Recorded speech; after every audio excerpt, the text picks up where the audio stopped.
சிந்தனைக்களம் உறவுகள் அனைவருக்கும் எங்களுடைய பணிவான வணக்கங்கள். இன்று நாம் காணக்கூடிய ஒரு காணொளி வெனிசுலா நாட்டில் ஏற்பட்ட ஒரு சக்தி வாய்ந்த ஒரு நிலநடுக்கம். அதாவது 2 முறை அந்த நிலநடுக்கம் ஏற்பட்டிருக்கிறது.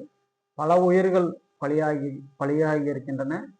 பலிகளின் எண்ணிக்கை இன்னும் அதிகரிக்கக்கூடும் என்று அந்த நாட்டு அரசாங்கம் தெரிவித்திருக்கிறது.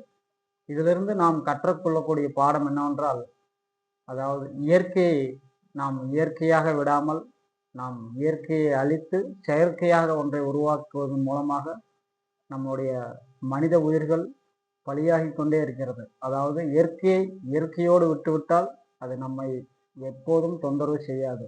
இயற்கை சூழல்களை, இயற்கை காரணிகளை நாம் ஒட்டுமொத்தமாக அழிப்பதன் காரணமாக நாள்தோறும் நிலநடுக்கங்கள், பூகம்பங்கள், புழுதி புயல்கள், இப்படி இயற்கை பேரிடர் வந்து மனித உயிர்களை யாவு வாங்கி கொண்டே இருக்கிறது.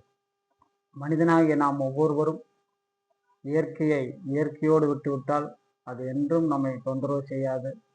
ஏனென்றால் அண்மையிலே ஏகப்பட்ட இயற்கை பேரழிவுகள் நமது இந்திய நாட்டின் தலைநகரத்தில் கூட ஏற்பட்டிருக்கிறது. தயவுசெய்து மனிதர்களாகிய நாம் இயற்கையை பேணி காப்போம்.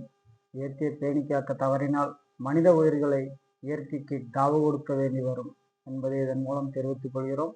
இயற்கையோடவே விட்டுவிடுங்கள். செயற்கைத்தனத்தை ஒருபோதும் உருவாக்காதீர்கள். நன்றி, வணக்கம்.